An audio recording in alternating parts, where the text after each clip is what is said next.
go. Sorry about that. I got lost track of time. How we doing, guys? Welcome to another edition of the Big 12 Mafia Show on the College Football Mafia Network. I'm your host, Nathan Bomber Brown. With me are my co-hosts and partners in crime. That would be the Wild Ute and Daniel Gygax. How we doing tonight, guys? Hey. Oh, anybody know good head coach? Yeah, West Virginia hanging its butt out there. I think that's pretty funny that they, I think they're going to take the time they need to get the coach they really want. They're not going to rush into anything, right? With the press conference that Ren Baker had today, he said that he's going to take his time, which means either A, he's got somebody in mind that's still coaching, or B, they're still negotiating terms with a coach that can't take over until X date. Okay, that's possible. I think there's always that idea that you need to get a coach in as quickly as possible. Ask Utah for recruiting. Recruiting right now is fertile ground, and I'm kind of surprised they didn't hire an OC today. So I think that every day you're losing ground, because National Signing Day is next week, and you got to get it. So I don't know. National Signing Day's tomorrow. Oh, tomorrow. The portal opens next week. That's what I was talking about. Yeah, portal's next week. Okay, National Signing Day. This is for incoming freshmen. Yes. They're the ones and that's tomorrow, right?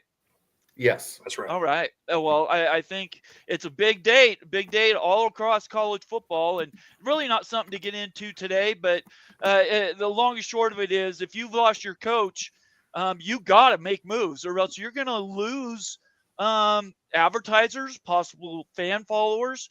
I mean, you're feeling that acutely right now, right?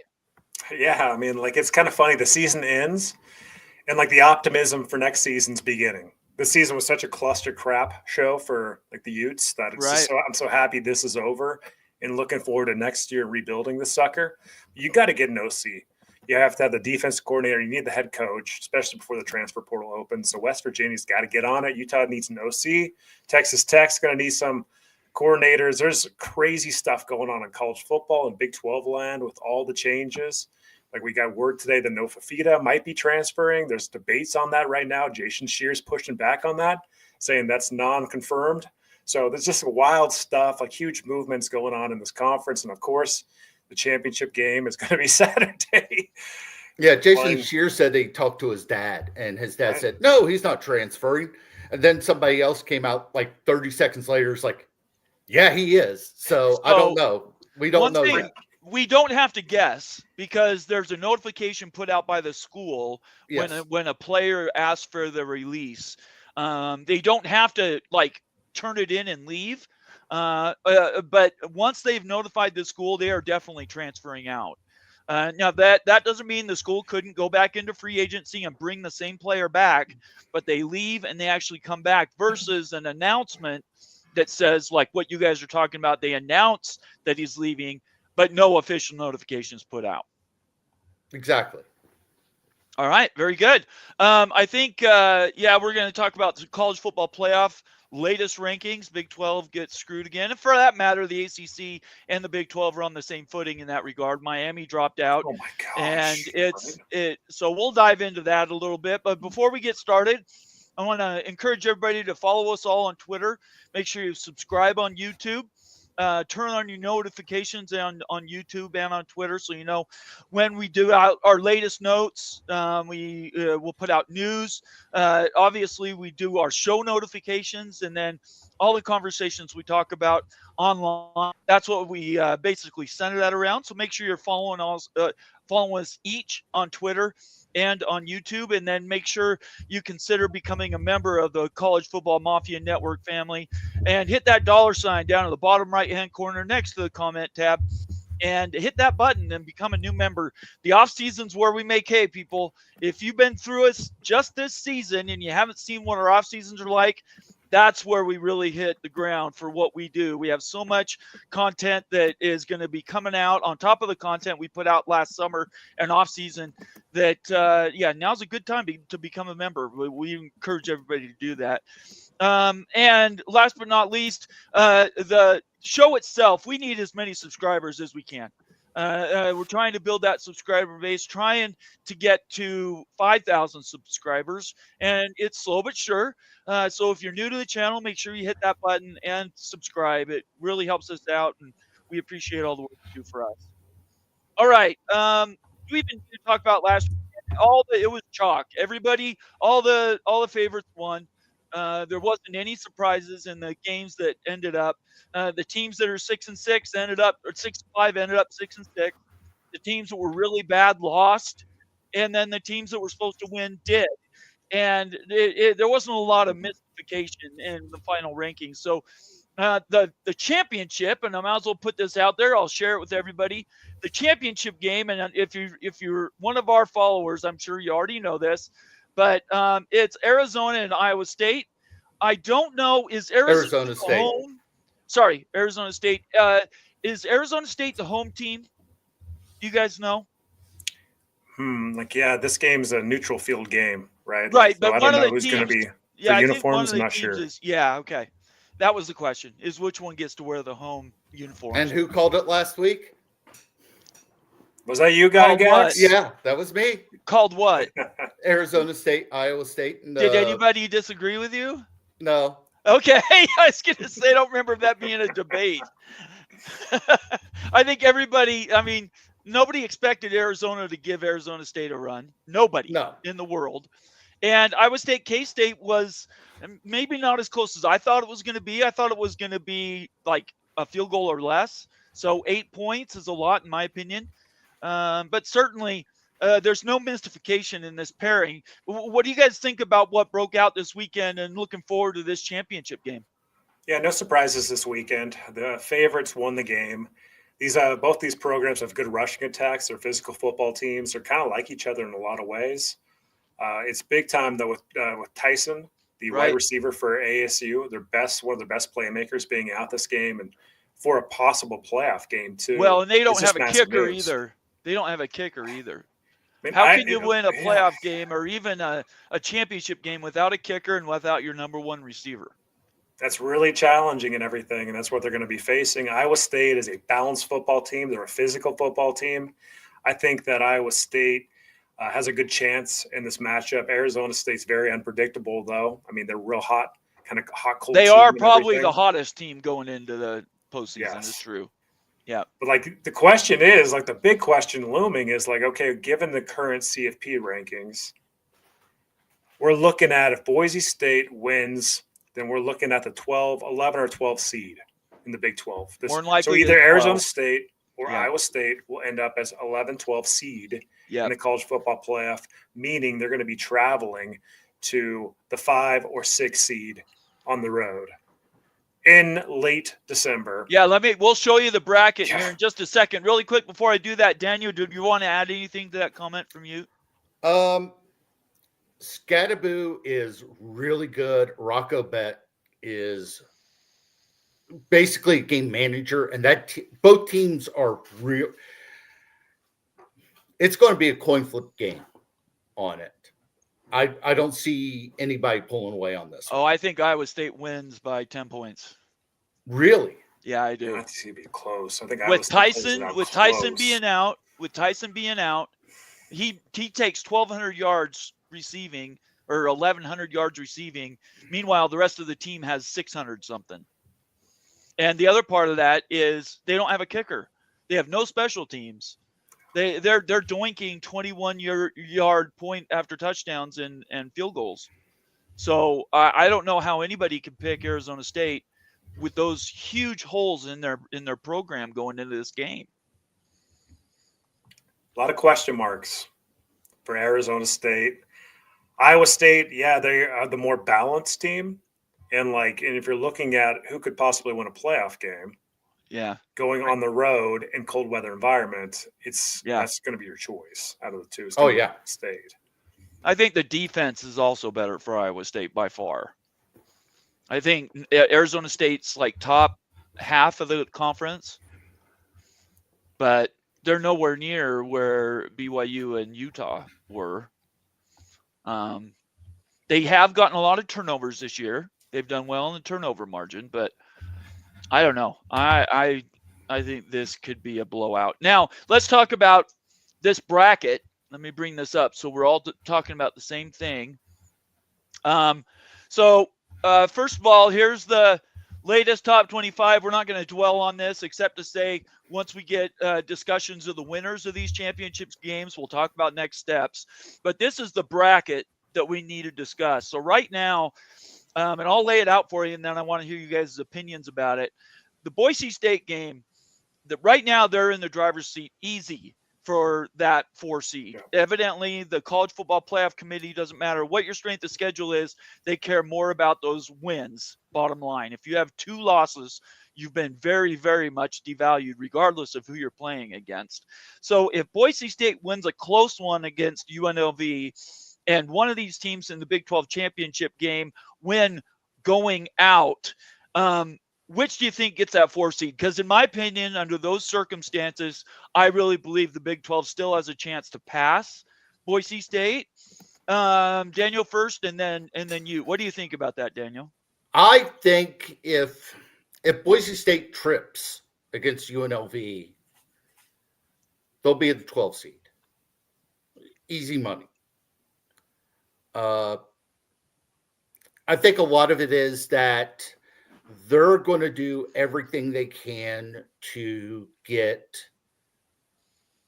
the SEC a premium draw. Of course. Yeah, there's no doubt about that. And that's just the way the world works. Right. It stinks, but ESPN makes the rules. Okay. I hate that. Why is ESPN making all the rules? I mean, seriously, like this thing needs to get out of their talons. This is a joke. The fact that Alabama's sitting at 11 is a freaking joke. Yep. Miami gets booted is a joke. BYU getting disrespected is a joke. Everything about this is a joke. And everything about this is the milking philosophy. We talk about milking a lot and everything. And they're trying to milk the playoff for maximum eyeballs, guys. So they don't want an SMU in the playoff. They don't want a Big 12 champion in the playoff. They don't care about a Boise State either. They're looking for big brands and big matchups. Yep. It's just a business right here. They're just making business moves behind the scene. It's the golden rule. He who has the gold makes the rules. And ESPN has the gold. They're making the rules. So this is where, and maybe it'll never happen because the CFP is actually a business. It's like Apple or Epson or Ford. So I don't know that there would be any call to sue, but there's a purely conflict of interest when it comes to the CFP, which is everybody would love to see be a separate and an apart organization versus something that was owned by one of 2 or 3 main broadcasters in all of sports, that is essentially a monopoly, and it's anti-competitive. So yet where do we go after this season? Let's assume everything here we see is chalk and Boise State gets beat by Penn State and every other – and SMU, by the way, loses to Clemson. So now you've got 11-2, 11-2, 10-2 out of the ACC. You've got 11-2, a 10-3, and 10-2 out of the Big 12. And then you have all these 3-loss teams in these other conferences that are going to get spots. How can you make an argument that this is a fair and free exchange and open competition? It's not. It's not. Why? So could somebody make a lawsuit? Could somebody sue after this year? It really just depends on how the conferences sign what's in that agreement with the conferences. Because the conferences bought off on all this. They did. So if the conference, if it says you must do this, and there's like if there was a little bit of headway in there, maybe, I don't know. I don't know what the contract I don't think the contract's that finite. If it was, Brett Yormark and Jim Phillips would be screaming to the hills if there was any room that was objective. They could go in and say, see, we met this mark. You have to let us in. Of course, there's nothing like that written into the contract. No, but also the other thing is they're paying, what is that? The SEC gets about 20-ish million per school. The ACC Big 12 gets like 10-ish million. And everybody else gets what is it, 1.25, something like that, million.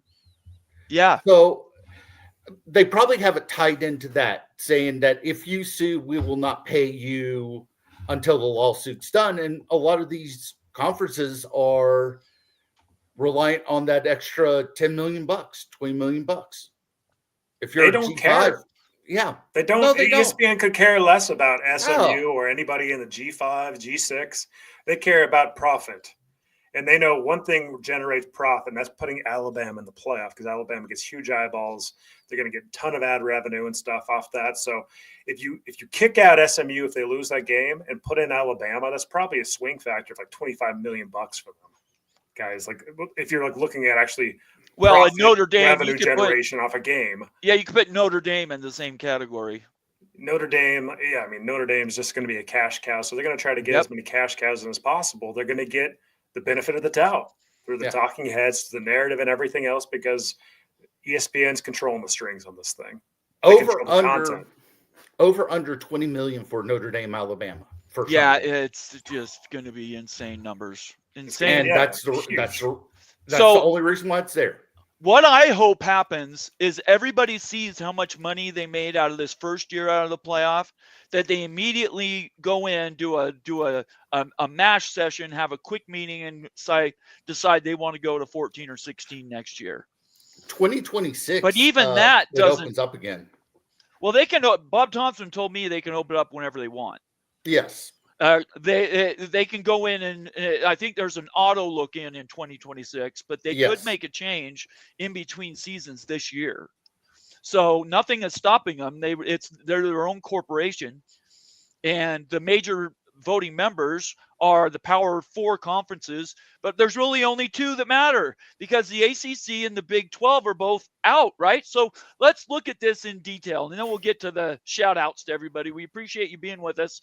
I wanted to jump right into this while the memory's fresh, though. The CFP just came out, and so we're talking about the latest bracket. Let's talk about Miami. And Miami, who was in the top four for the last 4 or 5 weeks. And even after they lost a game, they were in the top 10. And yet they've dropped completely out. And who'd they move in? You'd already said it, Alabama. And right behind them is Ole Miss. They don't play this weekend because they lost that game against Syracuse. So they're basically sitting back like BYU and for that matter, any other team that thinks they should be in it and waiting. They're hoping for help. And I just don't see where it's coming. Is Miami going to get any relief?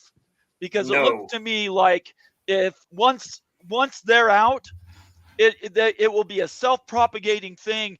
A win by an ACC champ will not help Miami, but I guarantee you a win by the SEC champ will help Ole Miss. Yes. There's no chance for Miami to get in the playoff. Miami's been eliminated from the playoff right there, sitting in the first team out.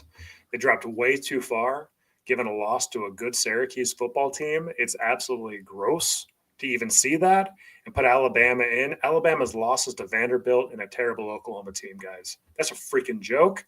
It is. It's not even about your resume. It's about eyeballs, guys. And Miami's a good brand, but when Bama's one of the top 3 brands. So you're going to try to put them in the playoff, guys. Like, it really, when you boil it down, the pressures of adding brands in the playoff, when you've got an invitational like this, is going to be great. And you're seeing it right here. That's a swing factor here, is getting them in the field. It's that, guys. Like, there's no other explanation. You can't argue anything that Alabama should be in over Miami outside of just the brand name. I don't even think them or Ole Miss shouldn't be ahead of a BYU or Clemson. Well, Clemson's in the championship. So BYU and Miami are the two you'd really point to. Yeah, BYU got hosed.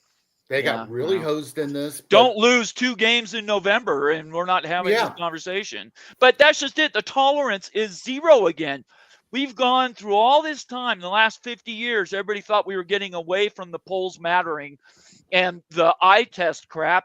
And the very first CFP thing that comes out, it was over and over again, eye test. And it's like we're back in the 1980s when everybody plays 11 games. Mm-hmm. It's a joke. And now you have to win the boardroom as much as you do on the field. And that's why I did this. I said this last week. If people like Kalani Sitake do not decide that they're going to try to score 1 billion points every game for eye test garbage, they're going to continue to get left behind. It's true. That's just the way the world works now. It sucks. It's brutal. And hey, guess what? What was it? I can't remember who posted it, but they said, watch Alabama get left out, and in 2026, you can guarantee a 16-team playoff just due to the fact that they won Alabama in. Sure. That's it. That Alabama-Notre Dame game is going to be massive. That's why I think it's so important to go to the 4-4-2-2. 100%. That has to happen. We've got no chance. This is going to be an annual conversation, guys. Yep. Expect the Big 12 to get one team in perpetuity until there's a 4-4-2-2, and there's 2 guaranteed spots for the Big 12. We're never going to, in this conference and the ACC, we're never going to get the benefit of the doubt. You don't draw the biggest eyeballs. You don't have much respect nationally. You don't have any talking heads speaking narrative and everything. So just get used to this.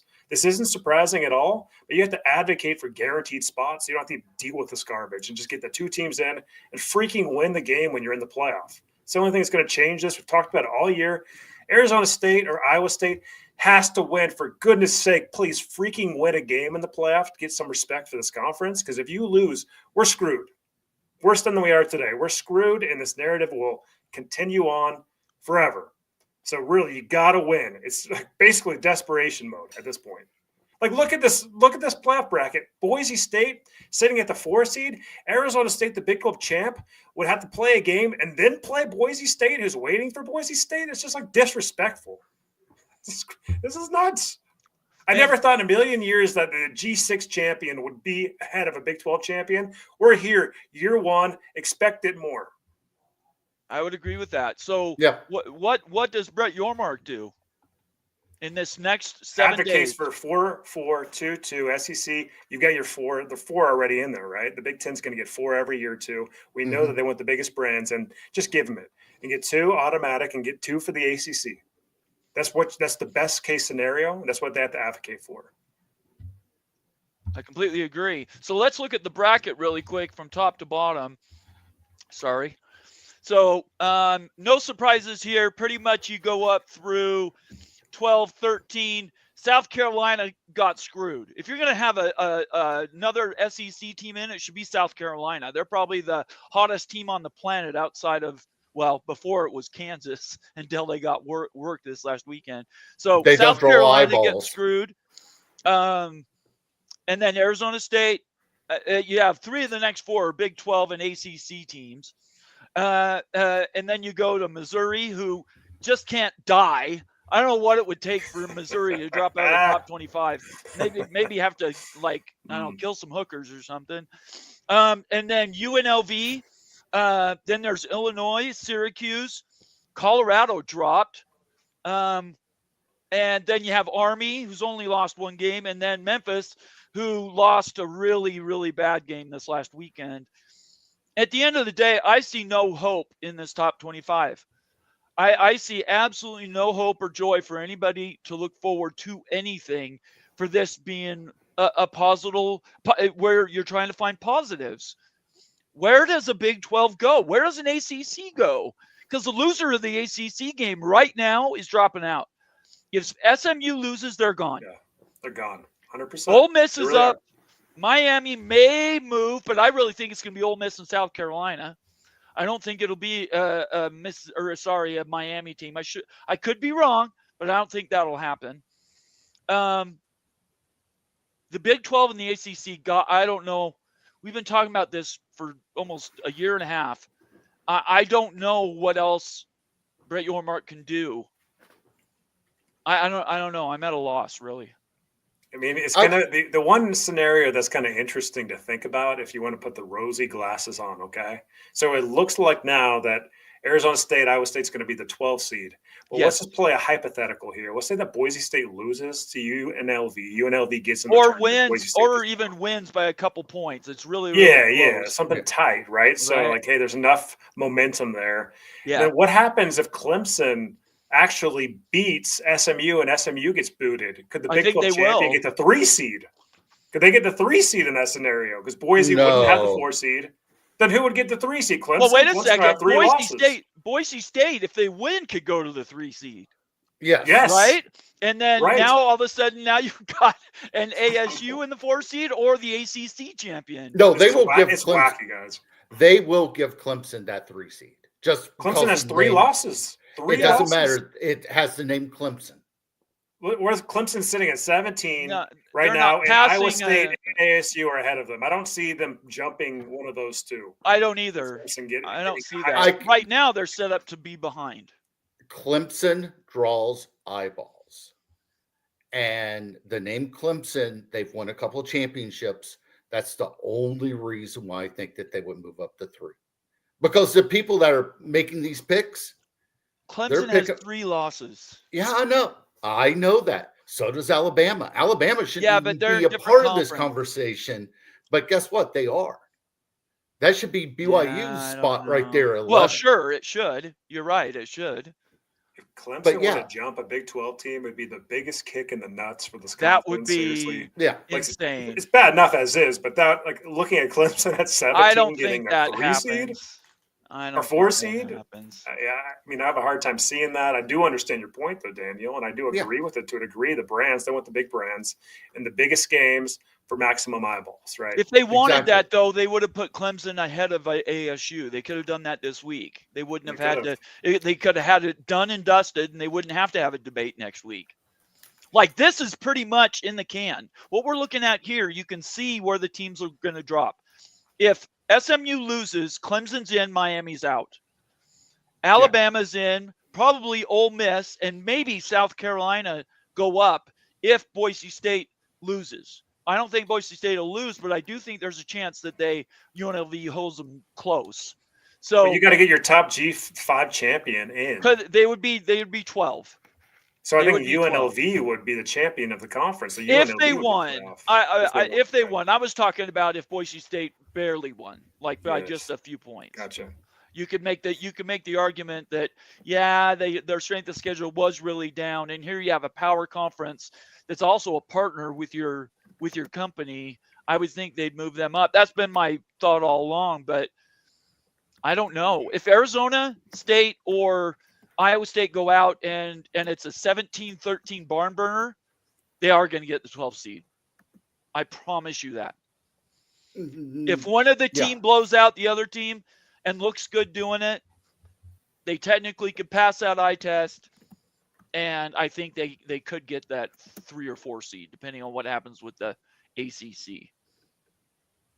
Let's take a look at the bracket again. Yeah, I mean, this is a great conversation.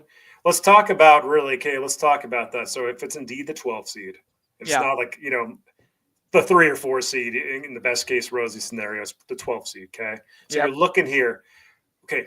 Does Arizona State, given where they have no kicker, the Tyson's out right now, do they have a chance to go into Happy Valley on December 21st, when it's going to be freaking 20 degrees probably and stuff, with a warm weather team? Do they have any shot at going and beating Penn State at Penn State? Absolutely none. I mean, they have a shot, but it's not high. It's not going to be a high shot. For the Big 12 game, it has to be Iowa State. Iowa State has a chance in that type of game because they're used to the weather. And then, so say that it's not Penn State. Say that it's Notre Dame, so you're going to South Bend. It's cold again. Does Arizona State have a chance to beat Notre Dame and South Bend if they get the 5 seed? I don't think so. But if Clemson wins, they could potentially be the 11 or 12 seed. I do think Arizona State would have a chance against a Clemson. I do think that. It's all matchups, right? I think some of these teams are better set up to play other teams than not, which is always the case. That's wait. If Clemson wins, they would get a bye. No, not necessarily. If Boise State wins, they could get it. And right now it's set up for Arizona State to be the 4 seed behind Boise State. Okay. Going back to that debate, yeah. And especially with the 3rd loss going into it. I think they're the 12 seed. If chaos reigns. I'm with you 100%. Clemson is a matchup that you want as the Big 12 in the first round. Or if you could somehow, I don't know how it would work out with Boise. Of course, you'd want Boise or an SMU if they happen to get in.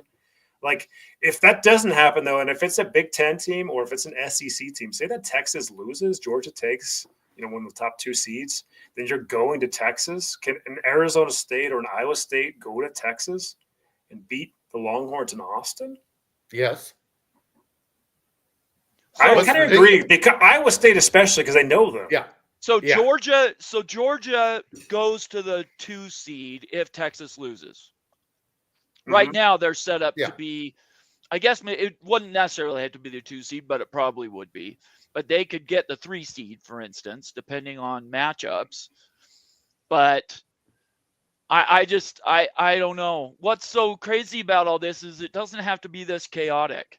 If they were put in more objective instead of subjective judgments, this would be a lot more clearly defined, because people could look at metrics and say they met this, they met this, they met this. That means in this situation, this would be their ranking and where they should be playing.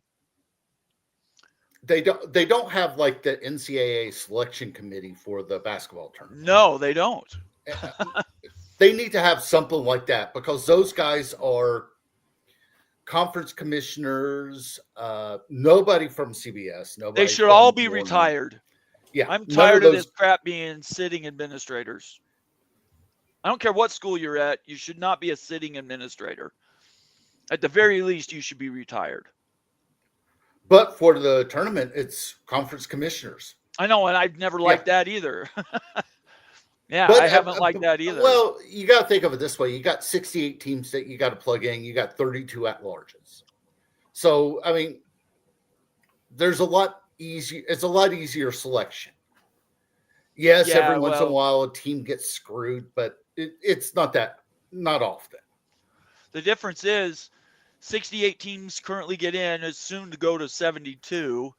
Those teams get in, and that represents roughly a fifth of what the total number of teams that play in the upper division, like 335 or something like that, total teams play in that upper division of college basketball.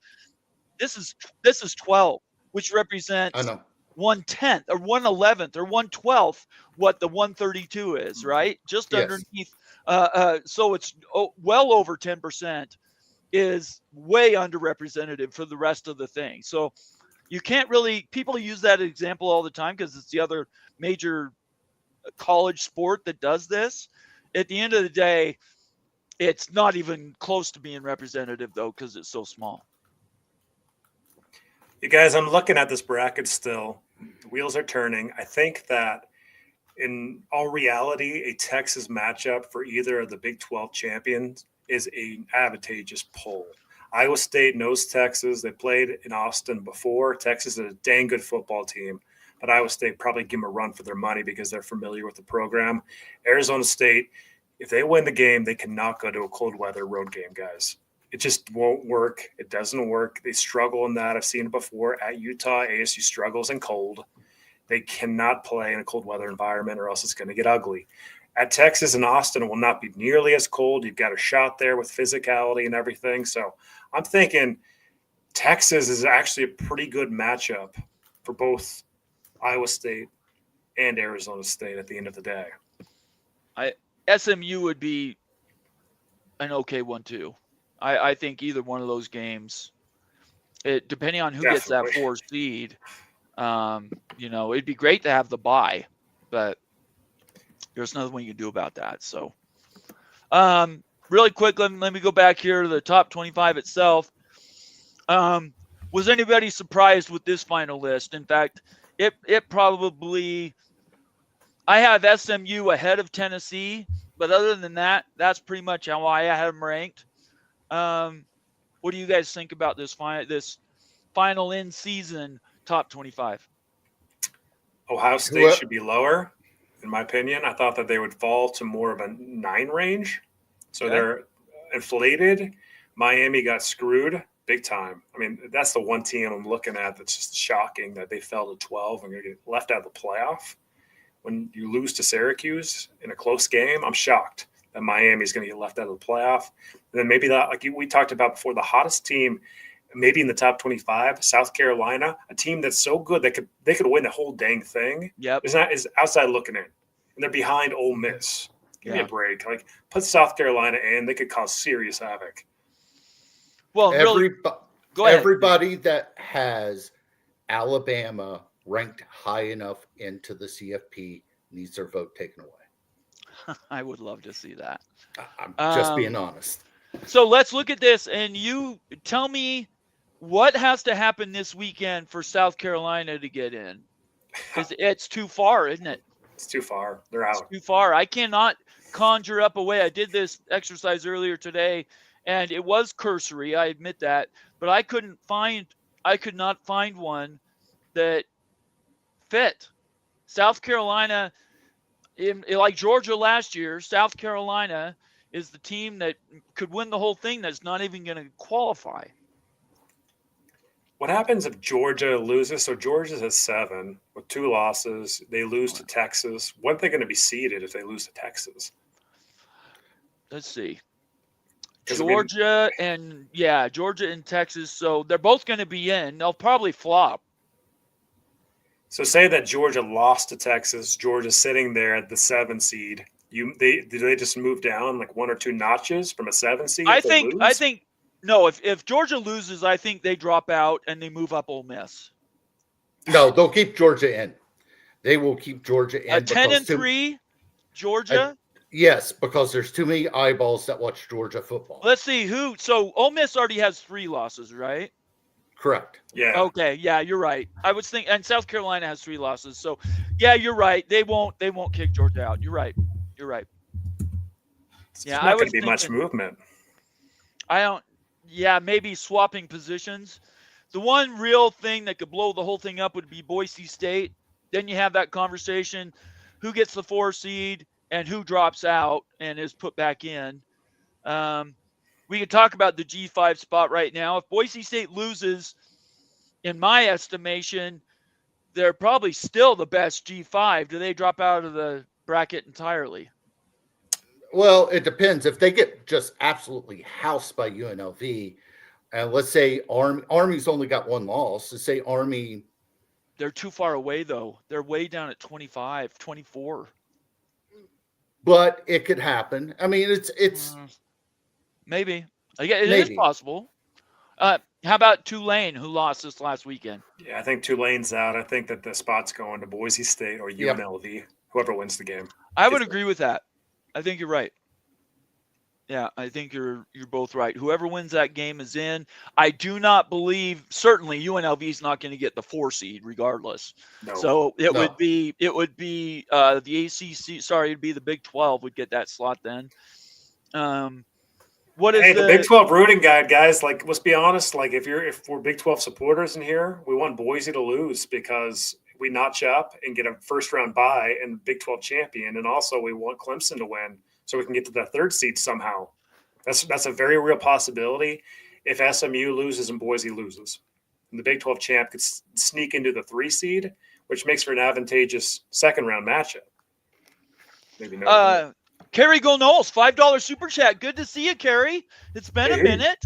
I hope you're doing well. I'm sorry for your Florida State Seminoles. I was cheering for you. Always will. But it's good to have you here. Back to the show with us. Yes, let's see. ESECPN. Is that a typo or is that on purpose? That's on purpose. Should be sued for conflict of interest. Way too much power. We don't disagree with you, Kerry. We just don't know if a lawsuit's even winnable. Under what grounds would you sue? It's an invitational. It's not objectively. You don't objectively qualify. You're invited to participate. So I just don't know. It's not like any of the NCAA tournaments, like volleyball. You insert whatever. Right. It's all ran by the NCAA. And let's say that a couple of teams get screwed with the NCAA. Are they going to sue the NCAA saying, hey, we should be in this tournament? No. It doesn't. No, because they're picking teams too. They're picking winners and losers. You could make an argument basketball is probably the most objective of all the sports, though, with all the stats that you qualify. Yeah. Mm-hmm. Carrie, thanks for the super chat. We appreciate it. It's great to see you. Thank you, Carrie. We've missed you. Sorry we don't have a sounder. Moen's not here, but we'll give you a clap out. Harry Austin, member for 3 months. Thank you, Harry. Hey, Harry. You made it through the teeth of the season. We appreciate. We appreciate that. Stick with us in this off season. It's gonna be a lot of fun, and your membership will be paid back. We promise you. No chance of a lawsuit, but this is the reason why the ACC lawsuit has gone awayish. Cannot see the details between ESPN and the conferences. Well, it hasn't disappeared.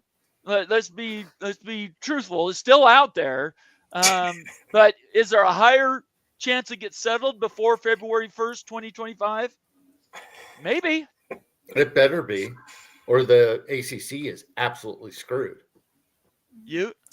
It's funny to think that the lawsuits are still going on in the background. There's so much other stuff going on, but Florida State's still suing the ACC. That's hilarious. And so is Clemson. Yeah, and then it's the weirdest dichotomy of Jim Phillips having to advocate for the ACC. And you notice that Phillips was advocating for SMU, not necessarily Clemson. Yep. You wonder why? Because the lawsuit stuff in the background, this stuff is so convoluted, complex, amazingly wild, stupid, crazy. College football, baby. I love it. All right, let's get to the shout outs. How about we do that, guys? Sure. FF18 Buffs. We're going to have him on the show in a couple weeks. We're going to talk recruiting and Colorado Buffalo football. That'll be a lot of fun. Good evening, gentlemen. Time to sign up for new Buffs tomorrow. Juju and the gang are coming. Do you guys know much about Colorado recruiting right now outside of the fact they picked up that 5-star? That was it. That was all. Okay, I think there's been a few others. I just don't know what they are. But it's great to see you, FF18 Bus. Thanks for being here. Michelle Weintraub, good to see you back, Michelle. Good evening, all. It's been a while since I last caught a live show. We missed you, Michelle. I've noticed you've been gone, so we're glad to have you back. Thanks for being here tonight. Season's over, so we need to start bringing those people back who fell out during the season. We understand why. There's stuff that we dropped too during the season, but we're welcoming everybody back. So thanks for being here, Michelle. Becky Go Husky says, hello, guys. Good to see you, Becky. Illini Ted checking in. He's in the top 25, number 21. Good evening, guys. Good to have you here, Illini Ted. Thanks for being a continued member. And Becky, by the way, thank you for being a contributor and a member. We appreciate it. Appreciate both of you so much. Steve Moser, another member in the house, saying if Yormark really does know Mafia, guys, I'd say seeing those rankings would be reason to call some favors. I don't know. He was in Brooklyn for a while. It's possible. He looks kind of like a Mafia guy for sure, doesn't he, Brad? He's got the nice mess with Brad Yormark. Yeah. He does dress nice. Yeah. That's true. He is a dapper dresser. There's no doubt about it. Let's see here. Antoine Codes checking in saying, at Bomber, is BYU losing a lot of players to the portal? Nope. Four so far. We'll have to see what the rest of the offseason looks like. Could it be more? Yeah, it could. But generally, BYU doesn't. I think the most they've ever lost in an offseason is a total from end to end, like between 9 and 11. I'm not sure what that number was, but it wasn't some large amount. So BYU's, they're not going to get these massive recruiting highs, but they also don't generally fall into the massive recruiting lows. And since they joined the Big 12, their numbers going up and up. Over time, they're going to pay off and do better and better every year. Utah hasn't lost any to the portal, have they, Ute? Jalen Glover, the guy that's at FBYU, and then he transfers. Thanks, dude. Right? Yeah.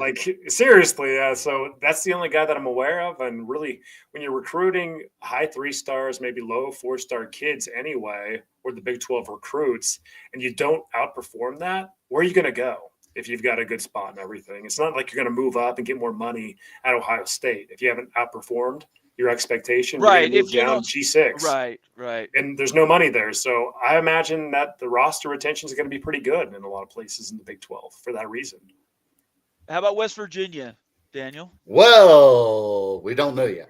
Because your coach isn't settled, right? Our coach isn't settled. Right now, they only have 2 official guys going into the portal.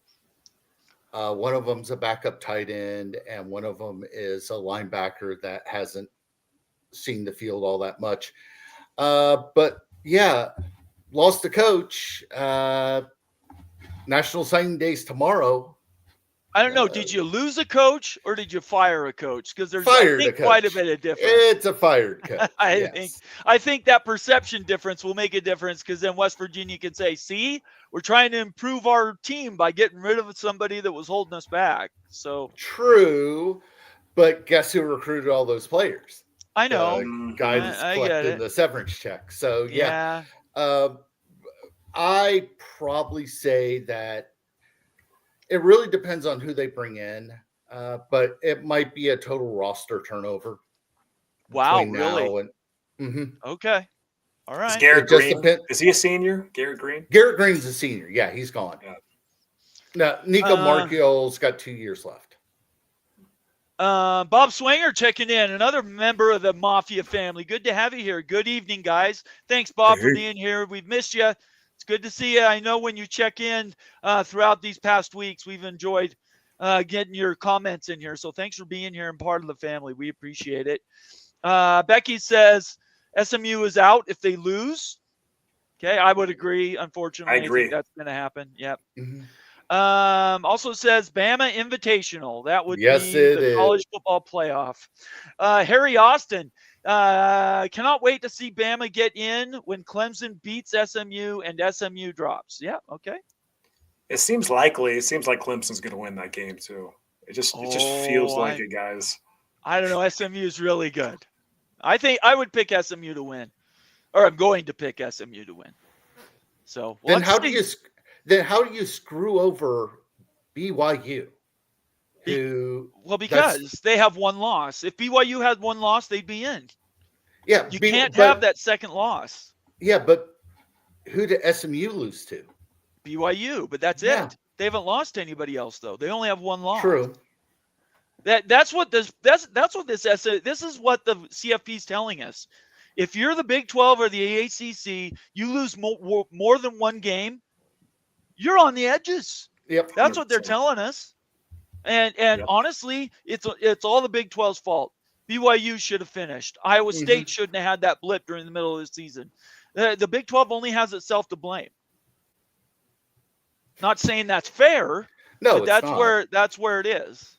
The Big 12 wants to get multiple bids. The biggest brands in the Big 12 in football need to win. So that includes BYU, West Virginia, Utah, Oklahoma State. Those brands right there need to win and be in top of the conference, guys. That's what people watch. That's the biggest ratings. K-State, you can throw them in there too. But you can't have a topsy-turvy parity and stuff and schools that are just popping up out of nowhere to get in. Nobody trusts those teams historically. It really matters when it comes down to getting selected. But we're talking 3-loss Alabama, a possible 3-loss. Right. But we got to quit comparing ourselves to the SEC and the Big Ten. We can't do that anymore. We've learned this first season has taught everybody you can't compare to the SEC or the Big Ten. They're going to get their teams in regardless. Yeah, you hope for half of what they get. That's why we're saying 4-4-2-2 format. Go to right 16 now it's 4-1.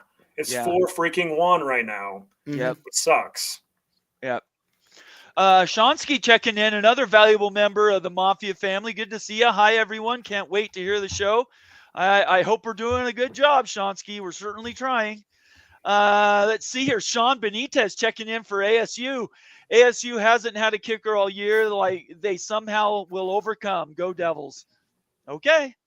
A one and done is a little different than a season, in my opinion, though.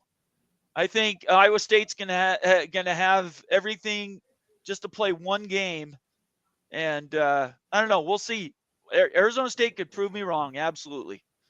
I just don't think that's gonna happen. So, good to see you here, Sean. Thanks for being here in the show. Welcome around. We love having you here. Chimp Valley State. The Big 12 cannibalized itself this year. Probably only one team getting in the CFP. when 3 or 4 teams are deserving. Well, that's fact.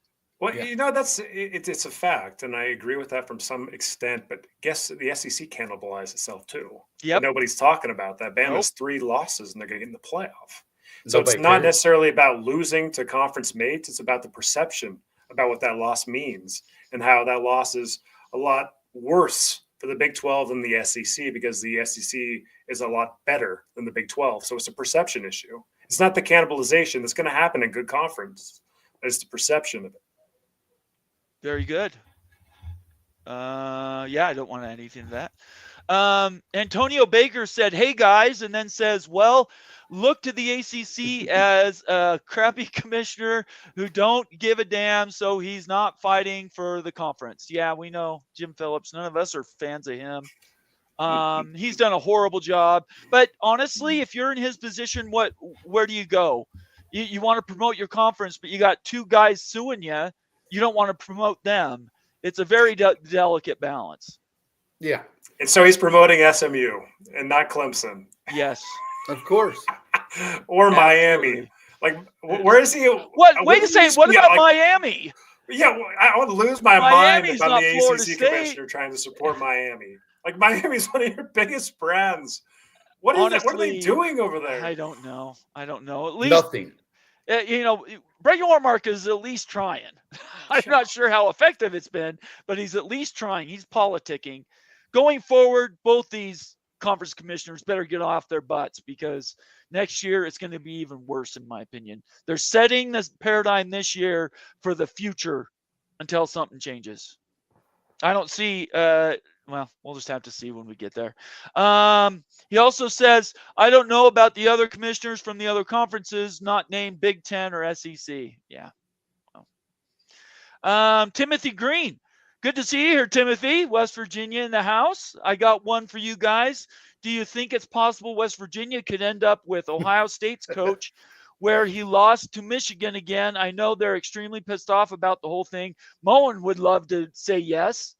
But I don't think Ryan Day is going anywhere this year. No. They sent a press release out from the athletic department saying, "Hey, he's still good. He's staying." I see Moen's comment on there saying, "Please take him."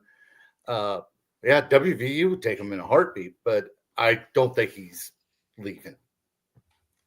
So check it out. If Ohio State loses to like a Notre Dame in the first round of the playoff, he is gonzo. You think so?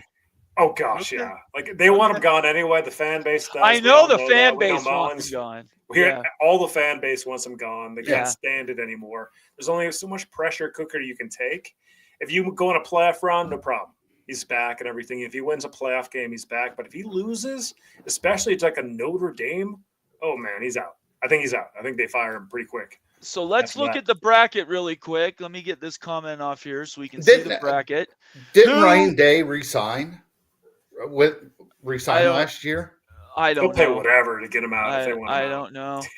Ohio State is currently the 8, so they'd host a home game against Tennessee. They could win that game, or should win that game, I would say. Ohio State should beat Tennessee. If you lose that game, Day's gone. Okay. I would probably have to agree with you.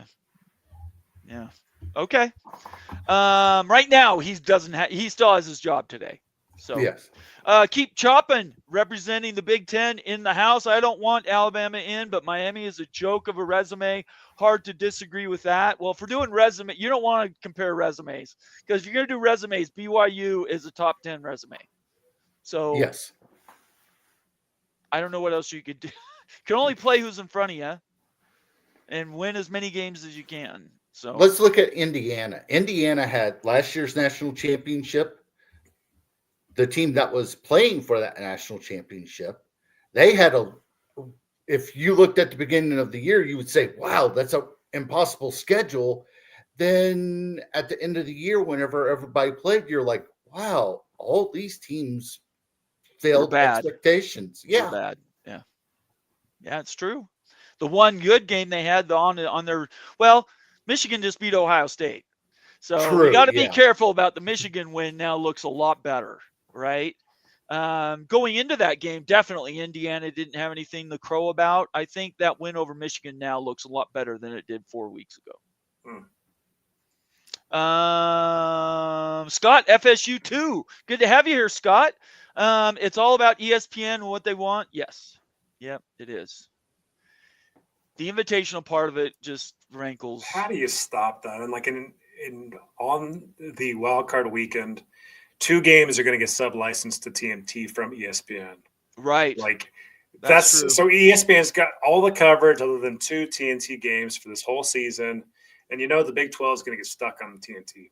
Like we talk, I swear, guys, I'm 100% sure that TNT is going to take the Big 12 game because of the new contract coming up next to TNT. Yeah. They'll probably take the ACC game too. If they can get an ACC game, they'll probably dump ACC and Big 12 on TNT. And it just shows more like they're just going to support their investment.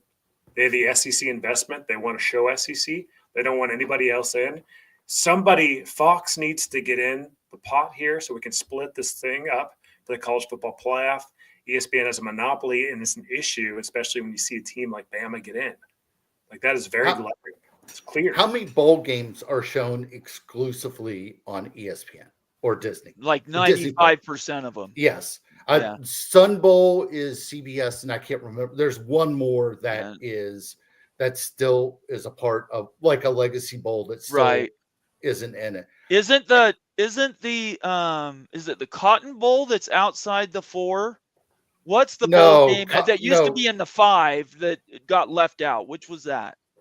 Yeah, Cotton Bowl originally, yes. But I'm trying to remember. Cotton Bowl?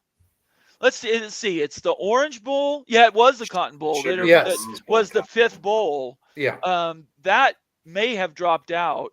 I don't know. I don't know the answer to that. Maybe. No, we'll have to look that up. Cotton Bowl is still broadcast on Disney product. That's an AC. That's still a ESPN game. Yeah, because I said, it was a Sun Bowl and one other one. I can't the Cotton Bowl was a CBS game. Yeah, all these were CBS games, or a lot of them were CBS or whoever. Most of them have been ABC, ESPN for a long time. Yes, there's one on Fox. Yes, Sun Bowl. Sun Bowl's on CBS. I don't know. Somebody look up who's the broadcast partner for the Cotton Bowl this year. I could be wrong, but I think they might be on the outs looking in. I'm not sure. I don't know. But I thought there was another major bowl that wasn't on ABC, ESPN, but I'm probably wrong.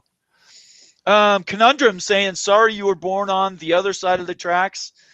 Yeah, well, I don't always like your post, Conundrum, but you speak truth, so we can't really argue with that. I'd like to get on that side of the tracks. How do you do it? Yeah, I know. There's nothing we can do at this point. Joaquin Morales checking in saying, hey, Bomber, Wild Ute, Daniel, and College Football Mafia family, ASU is the Rodney Dangerfield equals no respect. I would say the Big 12 is that entire Rodney Dangerfield role. Keep feeding ASU locker room board material. Locker room. Joaquin's not happy with us. Go Devils. That's okay. That's all right. That's all right. I appreciate Joaquin coming in here and trying to, calling us out. I hope ASU makes it a very good game. I would love for the game to be a fantastic game, something that's good on TV that promotes the Big 12 to that 4th slot. That's what I want to happen. Joaquin, I'm just begging that you play. If ASU wins this game, very possible. It's basically a pick 'em. ASU could easily beat Iowa State. I really think so, but I'm concerned about the matchup in cold weather. Really concerned about that. So if ASU wins, let's pray that you're going to Texas or going to a decently warm weather environment and not going up to like a freaking 20-degree or 15-degree stadium. Because you and I both know that the Devils don't play well in cold. Well, I would say that's going to be an issue. Well, and I would say also throw in there the kicker and Tyson being out. Right. Those are 2 other major problems to being a competitive tournament team. Go ahead, Daniel. Okay, we have got the Holiday Bowl on Fox. That's in San Diego. Okay. The Arizona Bowl. I don't even know what that is. It's in Tucson. Oh, okay. That's on CW. Okay. And the Sun Bowl is on CBS. Okay. That's the Those are Sun Bowl, all- man. That's an old one. Yeah, that's the only 3 bowls out of, like, I don't know, what is there, 40 some? It's a that are- bunch. Yeah, Yeah, that it's are not I think on- there's 84 that qualified for a bowl game. yes. So that would be 42 bowl games. Yeah. Right? Yeah. Okay, that's way too many bowl games.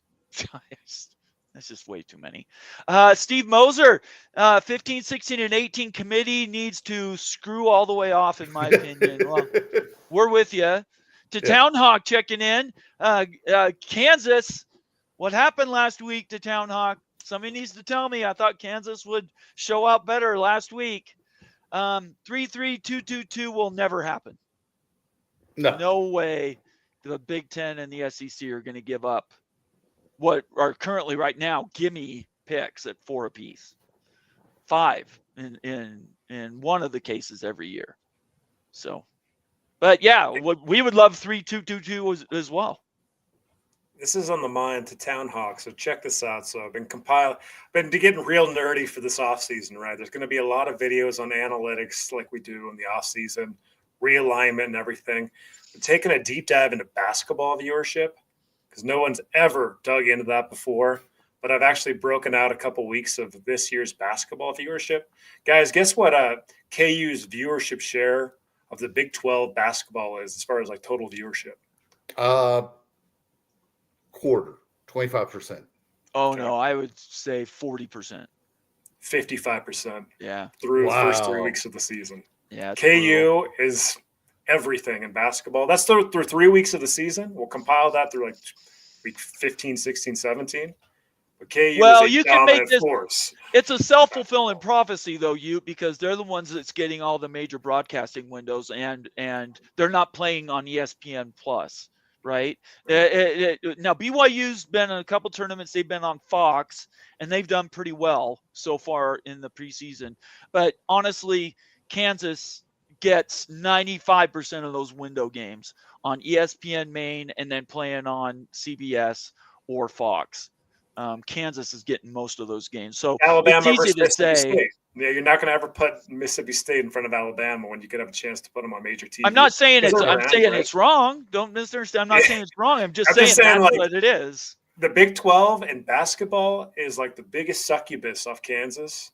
I didn't even realize it was that big, and maybe it's going to balance out during the regular season in Big 12. But like KU is a massive powerhouse, bigger than anything I expected so far. Like way bigger than even Colorado in football. We'll have to see what it is at the end of the season because there's 16 teams now, top to bottom. Arguably the best basketball conference. We'll have to see where those numbers pan out, but it would not surprise me if they're at least 50% of the entire package. Tempest checking in, a valuable member of the Mafia family, saying boo, one Alabama being put in. Yeah. We don't disagree with you, Tempest. It's good to see you. Thanks for being here. Sorry, he corrects that by saying on. I'm not sure what that means. What does that mean? Boo. Boo. On. Alabama Boo on being Alabama. in the tournament. Boo, Boo, Alabama. Gotcha. Let's see here. R. Gra, good to have you in the house, Rar. I don't recognize you, so welcome to the page. Make sure you follow us all on Twitter. Make sure you subscribe on YouTube. Turn on those notifications. We're an hour into the show. I'm just finishing the shout outs to people watching, and then we're going to get to our world famous Q&A after we have one news item we need to cover. So let me do a couple more shout outs and then we'll be done. But thanks for being here, R. Gra. Welcome to the channel. Choppin, where is Rutgers landing for a bowl? I don't know. Rate Bowl is what Keep Choppin says. The Rate Bowl. I don't know the Rate Bowl. That is in Phoenix. Here. Is it? Okay, let me get only reason why I know WVU was in it a couple of years ago. Moen Vision checking in. Good to see you, Moen. Blame the Dame who gets a softball schedule and prevents another member of a conference from getting in. Yeah, none of us support Notre Dame's easy access. We all think they should have to be in a conference, but we also know that's probably not going to happen anytime soon. We do support Project Rudy, though, on this channel. Yes, we do. Moen doesn't, but the three of us do. Yeah, on the Big 12 Mafia show, we support Project Rudy 100%. Yeah. Harry Austin, it would happen because SMU is ranked 8th. So Clemson will have a win over an 8th team, while ASU and ISU are 15, 16. No real chance for movement. I still don't think that's true. But maybe you might be right. That might turn out to be the case, Harry. We'll know next week, so there's really no reason to beat it up right now, but it's definitely chaos. Tony Lawson checking in. If Georgia loses to Texas, will they be playing a road game? I don't think so. Yeah, I think Texas is going to end up with a home game if they lose. Or if Georgia loses to Texas. If Georgia loses. Yeah, they'll be playing a road game. Yes, they will. I agree. They'll probably be 9 or 10 at the outside. They're not going to drop all the way. Yeah, because Penn State. I think they probably still could get a home game, but they could also end up in the spot Tennessee's in. Just imagine Ohio State, Georgia. Oh my gosh. Yeah. Moan. He would lose it. Let's see. Boise at 4 gives the 5 seed an easier road to the semis. It's kind of about the disrespect, but it's more about facing a G5 instead of a P4 off of a bye. That's been an argument that I think Joel Klatt started last week or 2 weeks ago, or maybe it was was it Joel Klatt that brought that up?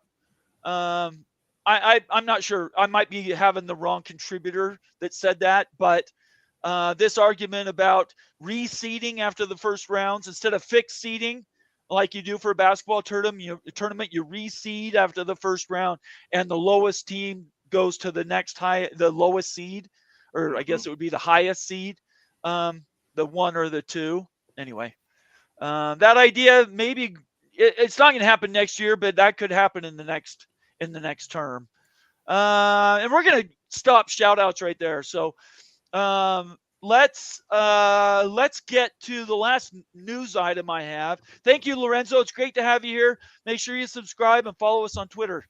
And if you're new to the channel, here's all our Twitter names. Make sure you follow us all on Twitter and subscribe on YouTube. Turn on those notifications, and make sure you give us that thumbs up. That really helps. And then consider becoming a member of the channel. We really would appreciate that. All right. One news item I wanted to get to, and I'm going to turn Ute loose on this because he and I came in with the same idea today. And so I'm going to let him go off on it. So let me bring this up so we can see it, because I can't make it bigger on my monitor. Ross Dellinger sent this tweet out today. I'm going to post check that. Let me get the link to the post, and I'll put it in our comments. When I was trying to give credit where credit's due. There we go. All right, this is the post from Ross, and then I'll turn Ute loose on the article. On the eve of football signing day, schools are distributing to recruits NIL contracts with salaries and buyouts in a historic step into the new revenue share era. No big surprise, schools have already found a loophole to exceed the cap. And then this is the story. It's reposted from earlier in the year. I guess it was earlier in November. I guess that was last month now at this point. And the title of this article was, "With non-football early signing period upon us, we're about to see how messy college sports is going to get." All right, Ute, what did you want to, and I'll minimize that here so people can see you, and then I can jump back into the article if you want, but we could just talk about it from here too. This article speaks to the future state of college football and revenue sharing. Revenue sharing is the House settlement case where athletic departments are going to be sharing between $18 and $22 million with their student athletes. The article says that about 90 to 95% of that money is going to go to the football team and the basketball team, men's basketball team, with about $1 million in revenue going to all other sports combined. It talks about how essentially the House settlement in itself is a quasi-NIL salary cap for schools.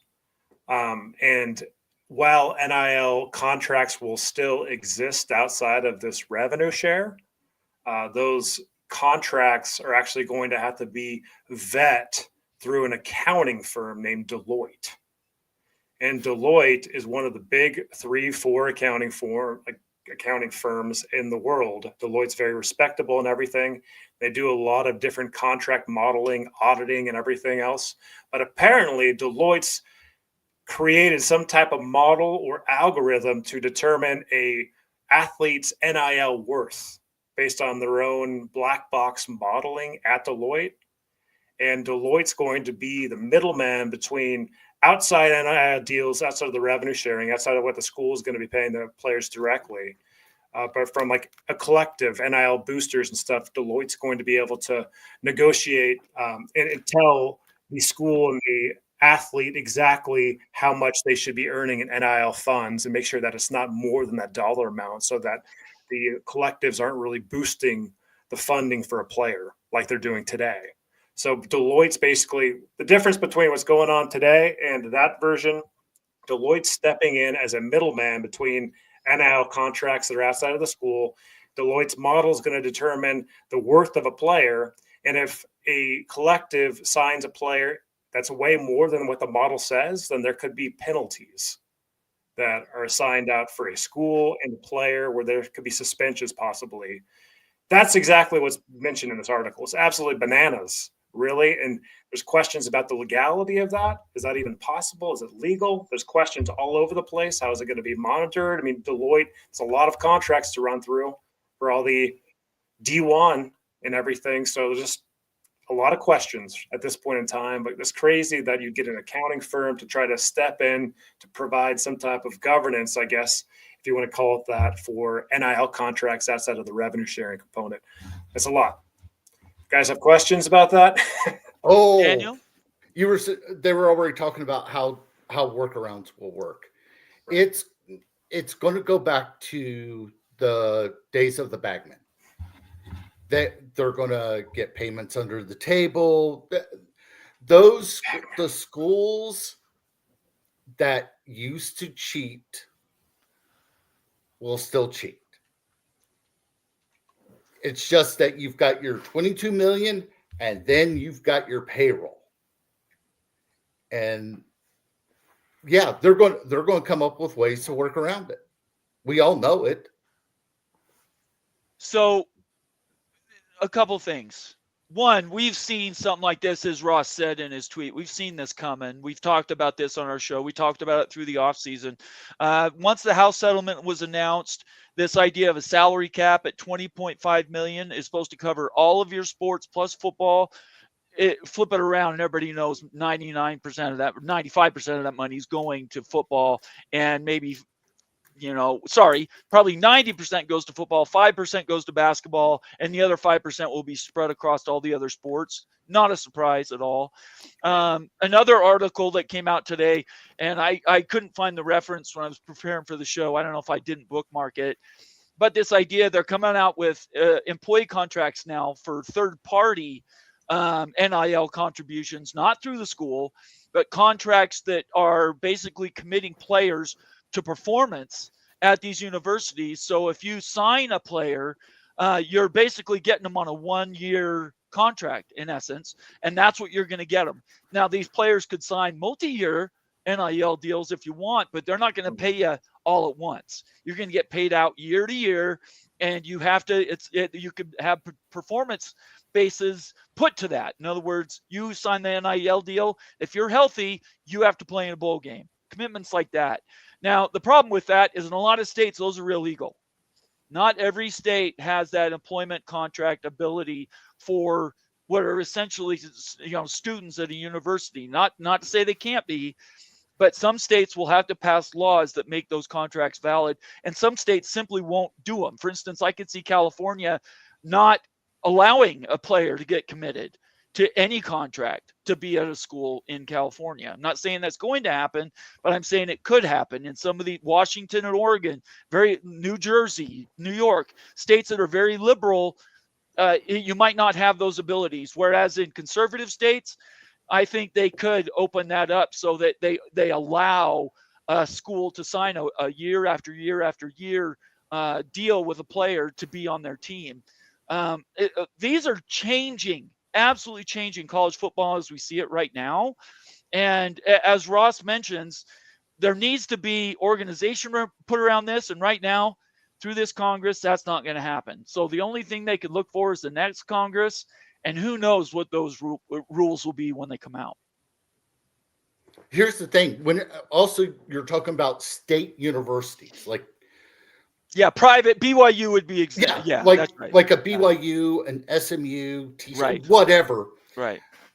If you sign those contracts and it's through those private universities, that's something completely different. Yes, it is. You can third party that out. Yes. Now let's say that you are going to go to Florida State. You're signing a contract with a state of Florida owned entity. Are you now going to get state benefits? Well, not necessarily. The NIL deals aren't through the university necessarily. Yeah, so but they're bringing it all. Through.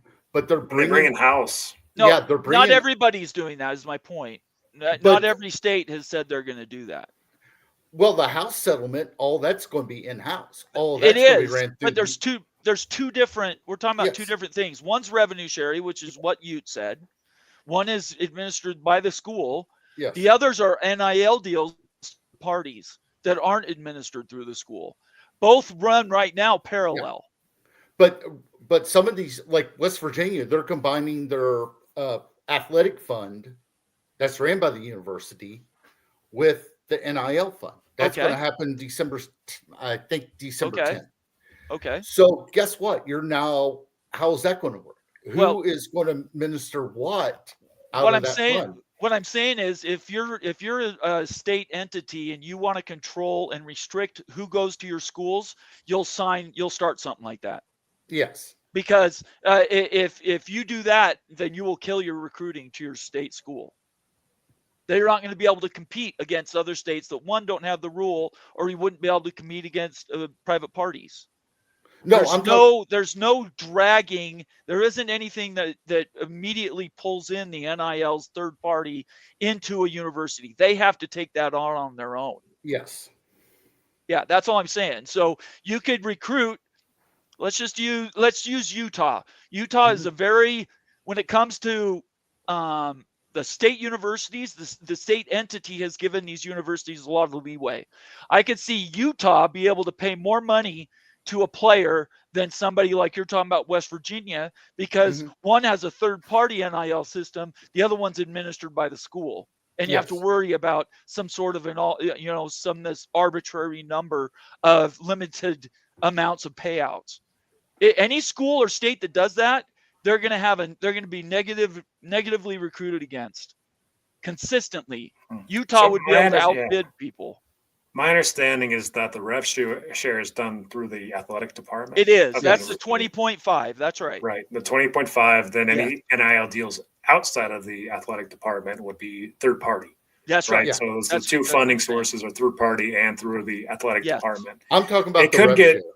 Yeah, the rev share, like what Daniel's saying, is like it could be a little tricky and stuff with benefits, because you're towing the line of employment.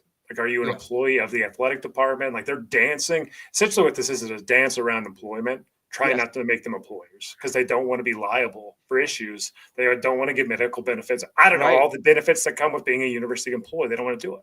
Right. Yeah. So like that's going where on. The contractor, the 1099 idea comes in. They're all contract employees. That they're not deemed to have required benefits given to them. That's right. It's wild though. Like, I mean, it's just a dance around. Like, they really are employees at this point in time. With the rev share, they're employees. Like, but they're dancing around the fact that they don't want them to be employees based on the negative benefits of it. Like, is that going to be legal or not in the future? That's where a fight's going to be. And it's going to be bargaining, right? And there is no collective bargaining, because to do that you have to get antitrust exemption. They haven't done that. Yeah, Congress is probably not going to pass anything. Well, not this year. They're not. It would have to be the next Congress. I bet you they don't even address it next Congress or the Congress after that.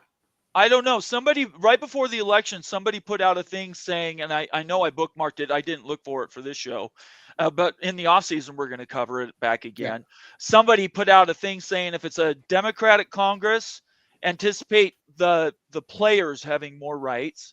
If it's a Republican Congress, anticipate the third parties and university to have more rights. So depending on which one of those won, and obviously we know barely there's a Republican Congress, which would lean more into the schools and the NILs having more control than the players. Now, the other part of this, and I mentioned it just a second ago, there's state rules and then there's federal. We're only talking about federal at that point. The state rules, California is very liberal, right? They could pass a law saying these players are on the open market. They can get whatever they can get, and that could that could escalate NIL deals through the roof. California, the what was it, Alfred? I think the settlement that was done with to get NIL. That was one of the lawsuits. Yes, that started here in California. That was yes. Yeah. So that was people here in California that fought the system and they won. But then again, whenever it gets up to the Supreme Court, it doesn't matter, Democrat, Republican, everybody hates the NCAA. Well, sure. Yeah. We don't like them for sure. Yeah. They're not helping our schools. So the big takeaway with all this and stuff, I think that the rev share is now, think of it this way, it's now the new minimum wage for a football player in the A4. Really is. You can't think that you're going to recruit better because you're rev sharing, because everyone's rev sharing. That's just minimum baseline for being competitive. Yes. Everyone has to do it, or else you're screwed and you're going to get left behind. So that is your minimum wage is your rev share. The third party NIL deals. And yes, the bag man will come in. That was an interesting point, Daniel, because I was like, okay, well, Deloitte's going to be handling this and making sure everything's fair. No way. The bag men are going to come in and make sure that the kids get paid. Well, that's where that third party NIL part is still. Exactly. They're trust that's me, not going away. Paid. Yeah. That's not. Bagmen are back. They're back again. I like the idea, and we had guests in the off season about this, but this idea that everybody is on a scale. Like a quarterback right now, everybody knows is going to make the most in the NFL. It's the exact same thing. They're going to come out with metrics that say every college quarterback, we don't care where you go, their minimum NIL value is $3 million. Minimum. You could pay more, but their minimum amount is $3 million. So a school's going to have to do some math. They're going to say, what's the minimum we could pay them just to have them qualify for our university?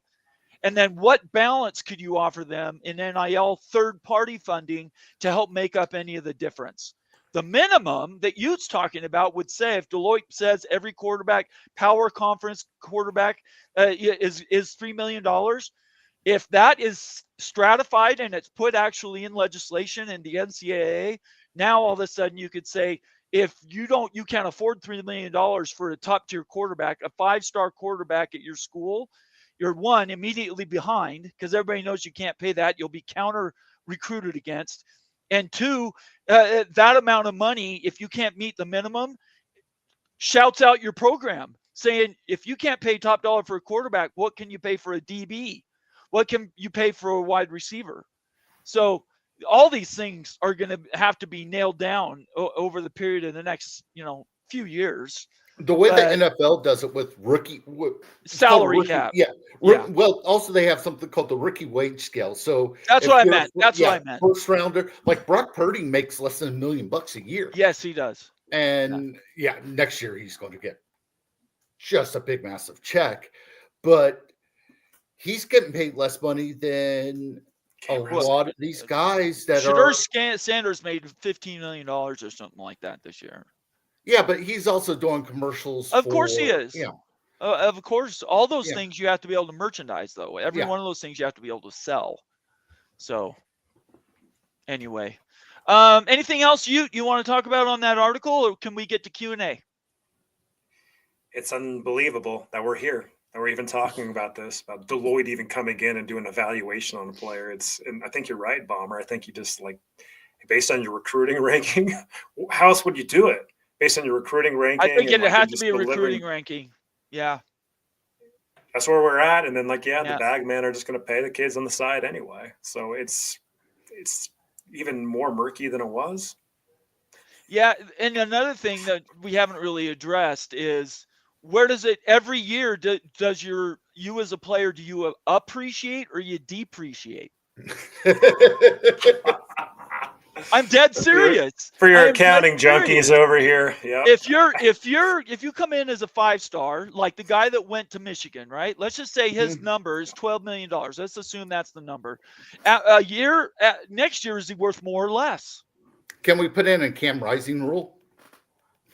I don't know. Where it's the Wild West now. Anything's possible. I would imagine that you would get more value. It would appreciate, or like there'd be inflationary increases and stuff. Yeah. Unless you have an injury and then you depreciate it.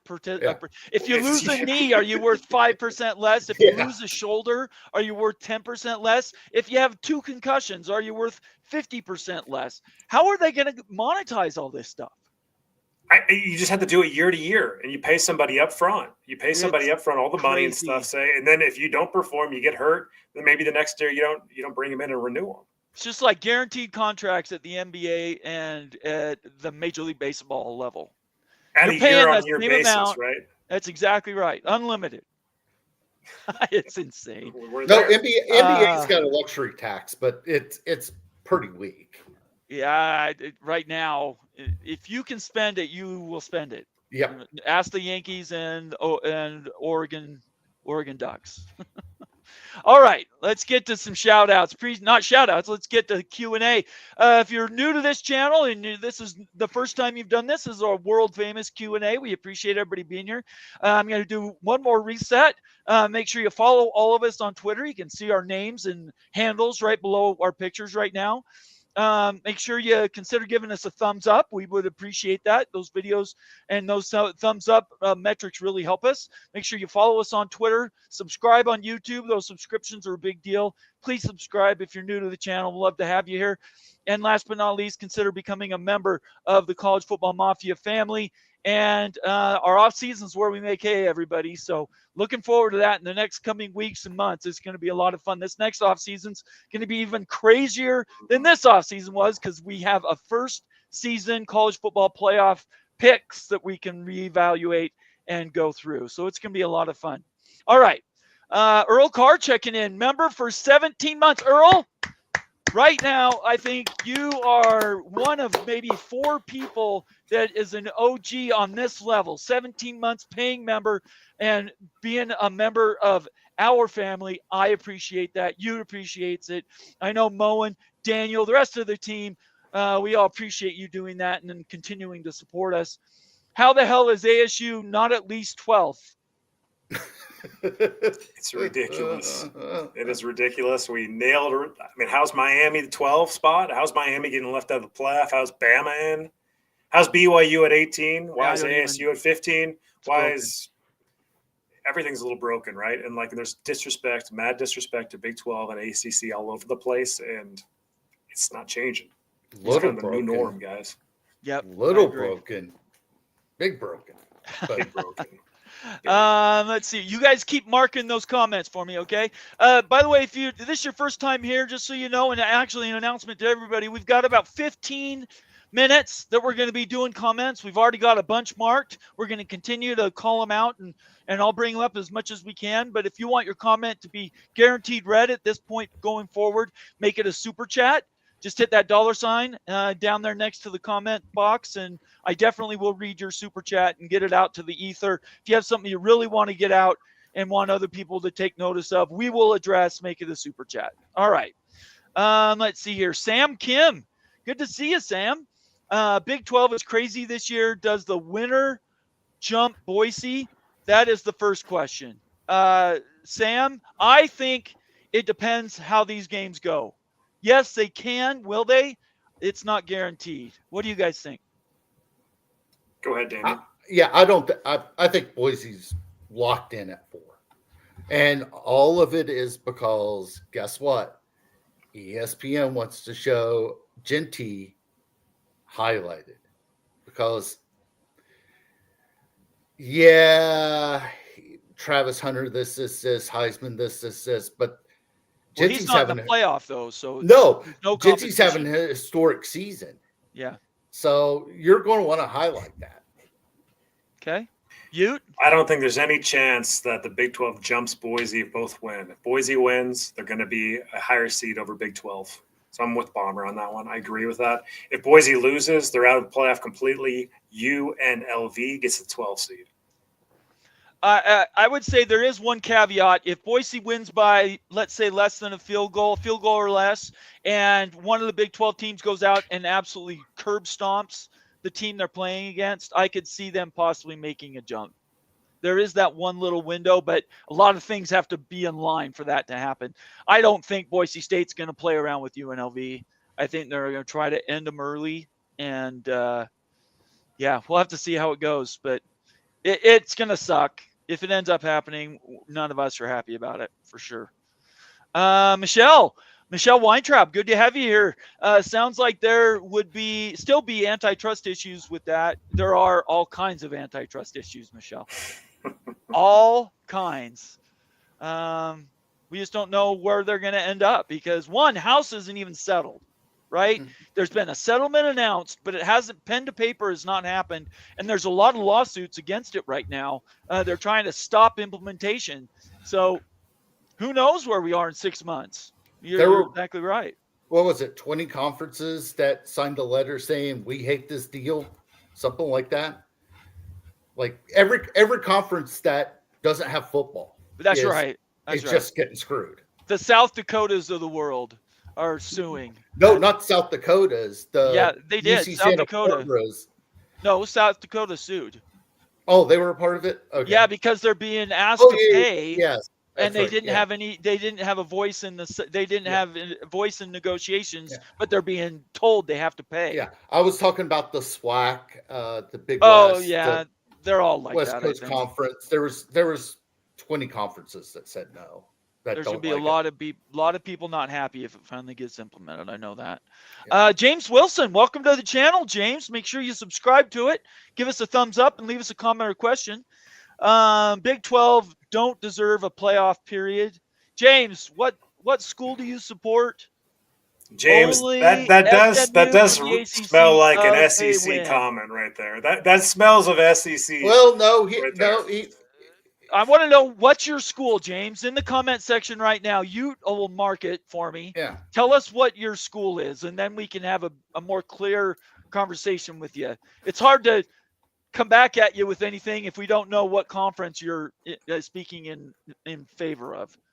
But that's BS. That's complete garbage. For instance, the BYU has one of the most difficult and one of the most challenging schedules, and they actually won games in the top 25. There's very few of those that actually did that this year. So anyway, Florida State. Okay. James, come on. You've been around us, James, at all. We like Florida State around here. We defended them so much because they got screwed last year. Yeah, we're in support of Florida. We all wanted Florida State to be in last year. So anyway, thanks for being to the channel, and make sure you subscribe, James. We appreciate it. Me versus Echo Chamber, one of the great names in the college football mafia family. Depreciation or contracts. Deprecation. Deprecation. That means what does deprecation mean? Is that a word? You don't want to know. I'm not going to get into what deprecation is, but depreciation is different. Yeah. Okay. All right. So depreciation. I don't think that we're going to see depreciating contracts that go down in value every single year, but that would be interesting. I think they're going with injuries. I think it's possible. If there's appreciable assets and depreciable assets. Okay. I remember that from my stepdad. Other than that, that's it. So I don't know. I think I don't know. It's hard for us to even guess where that's going to end up. We do know this: players are going to get values, and they're going to get paid for their value. Matthew J. Kipp says he agrees with Ross. All right, Matthew. We think Ross is on it for sure. The big Lubbock checking in. Good to see you, Lubbock. It's been a minute. Good to see you. I saw you last week as well. What did I miss? Oh, you missed everything. We talked about the CFP, and we talked about NIL, and we haven't talked recruiting. We're going to save that for the coming weeks. But there's some recruiting news that's obviously going to be happening tomorrow. and then next week. So we'll be talking about that in the future. But yeah, it's all about the CFP and the Big 12 getting screwed, and the ACC. I think we can say the SEC or ACC as well. David Swenson, Alabama, number 11. Yeah. Right. Yes. Make it make sense. Matthew J. Kep says Big 12 rules. I love it. Let's go. Liked and subscribed. Thank you, James. Thank you very much. We appreciate it. Thanks for being here. And make sure you check us out. We'll have our next show will be Friday night. I believe we're still on for 7 Eastern Friday night on this channel. You find it right here. And that should be that we're going to pick our playoff games and see, where we think the playoff will be next Tuesday before it actually happens. So thanks for being here, James. Let's see here. To Town Hawk, I'd be okay with ISU or ASU in the 12th seed against Ohio State as the 5 seed. They could both run on Ohio State. Boy, that gets real right there. In Ohio, Columbus. On the 21st of December. I don't know. Iowa State probably could, because Iowa State, I think, got a chance. Weather in Ames, Still tough. Iowa is not great in December. Yeah. It's Ohio State, though. Yeah. We're getting back to this Arizona State weather issue. Yeah, that's true. Yeah. I don't think if Arizona State wins, I think it'd be very difficult for them to win a playoff game. Iowa State's the most balanced team going into this period of time.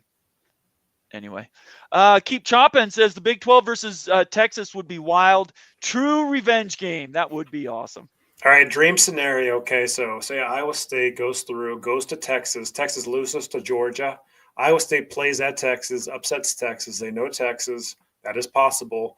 Then if Boise wins, the next game would be Boise State on a neutral field. Iowa State, Boise State. So you could really make a run to the semis. Into the semis. Iowa State in that scenario. Possibly. Yep. If you get past Texas. But then they'd end up against Oregon.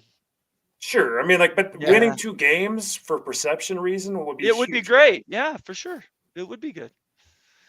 Let's see here. Moen Vision checking in. Good to see you, Moen. No Super League. We knew that. We knew that was coming off the top rope. No surprise there. Tempest, valuable member of the Mafia family. Thanks for being here, Tempest. At Bomber, hello, gang. Hope you're feeling better. Thank you very much. I am feeling a little better every day. Last 2 days, I've been a little down, so I appreciate you asking. But this next month, I think I'm expecting improvement, definitely. So thanks, Tempest. I appreciate you asking around me. R. Graw says, I hate to say it, but I think I'd rather see Penn State lose the conference. That seeding is a lot nicer for the loser. Because they get a home game. Yeah. I think you want the home. I think does it matter where you play? You're still going to have to play an extra game if you do that. Yeah, it does. I don't understand the argument about wanting to lose. It does help having the game on your campus. One game. The next week, you're still at a third party. Neutral side. Yes. So what's the purpose of losing? To get to a neutral. To get to home game for the fans. That would be awesome. It would be fun for the fans, but it wouldn't help your team any. No, not Injuries, attrition. I don't know. I've heard that on Twitter, and I don't even. To me, it's a waste of time to even try to explain how stupid that's an idea in my head. I know people have talked about it though.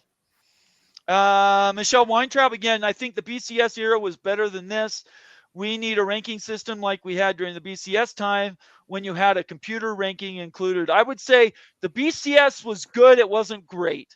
It brought in recruiting rankings. It didn't really just center in that one season. And so there were difficulties with that. If they could iron those things out, and you don't have, for instance, recruiting rankings and the preseason rankings don't weigh as heavy, I think the BCS has the potential. I like it. It's more objective, at least. Everybody would know what the calculation would be going in, at least, than this subjective eye test crap. I know some folks put together a BCS type ranking. Anyone out there? Does anyone know what the BCS bracket would look like? Yes, it's almost identical. Yeah. To this what they picked? It is. Yeah, it's almost identical. Whoa. I want to say it's on the Sickos Committee Twitter page. I want to say that they had it.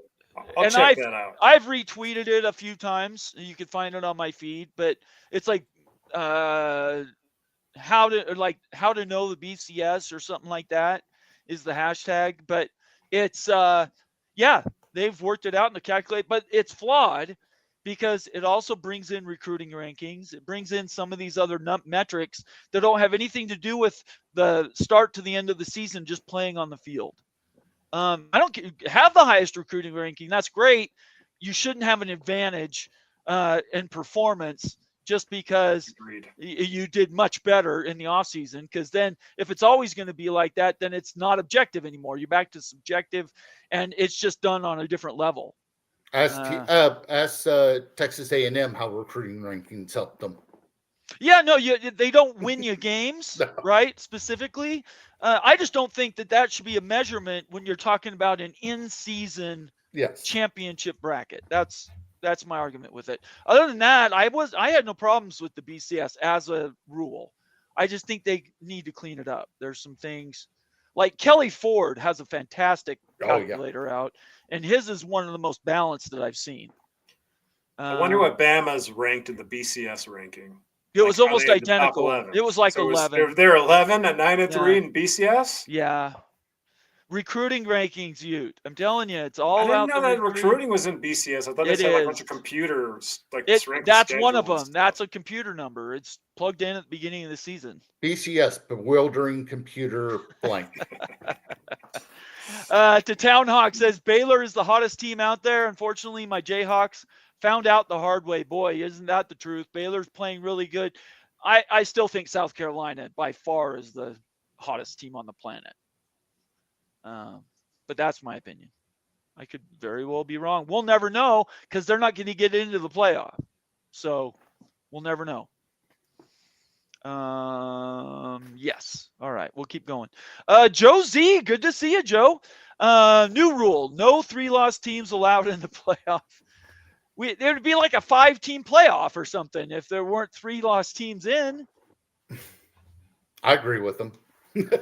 I think that sounds great as a general rule, but in practice, it doesn't make a ton of sense. You have to have some 3-loss teams in because these conferences eat themselves alive.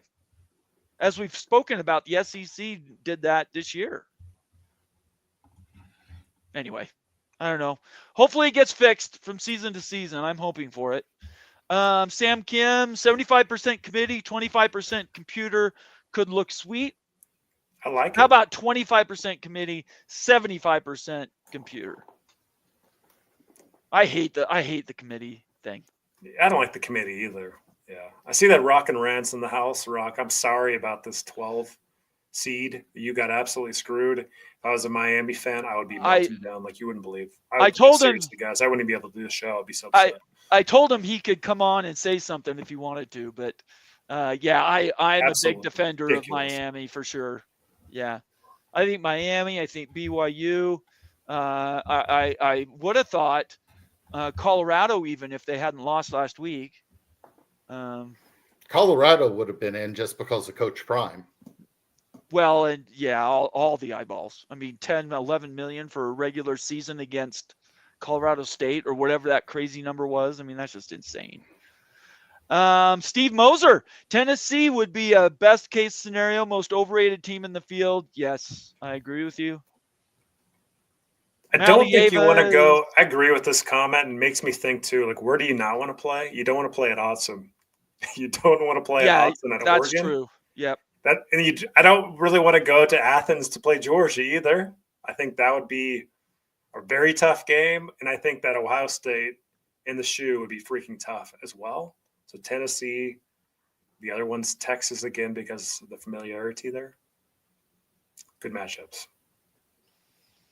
Conundrum says Rudy died weeks ago with his boots off, and then follows that up by saying Rudy Duty, fresh and fruity. Rudy. All in good fun, Conundrum. Moen says Georgia would be number 10 after they lose. Georgia would get beat number 10, and so they get matched up versus, I guess, 6 was 7, 7, 10 and 7, yes, 8 and 9, yeah, that's right. Like Ohio State would be in that realm. Ohio State, boy, talk about an untimely loss. That is crazy to me.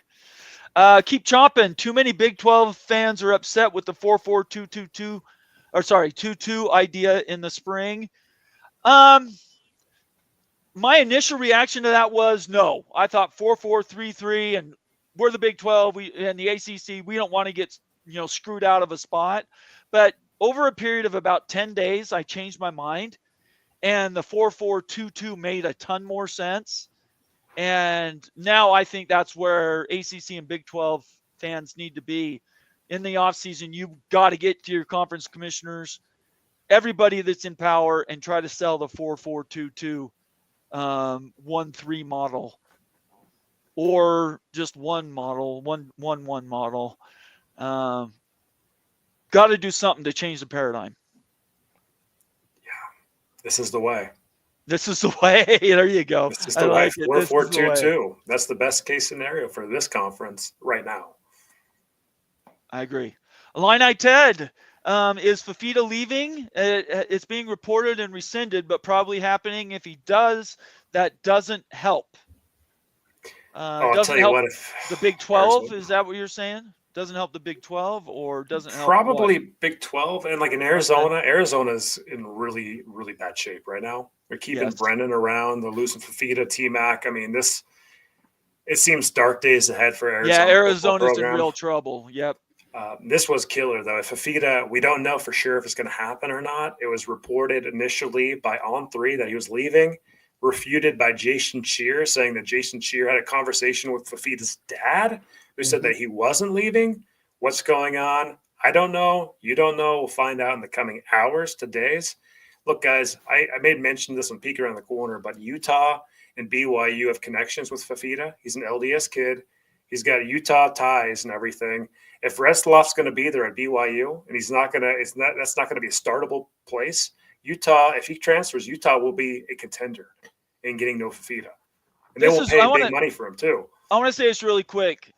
Jake Restloff, for all of his magic this year, and he played well at times, is less than a 60% career passer. In fact, he's been closer to 50% than 60% on his career at BYU.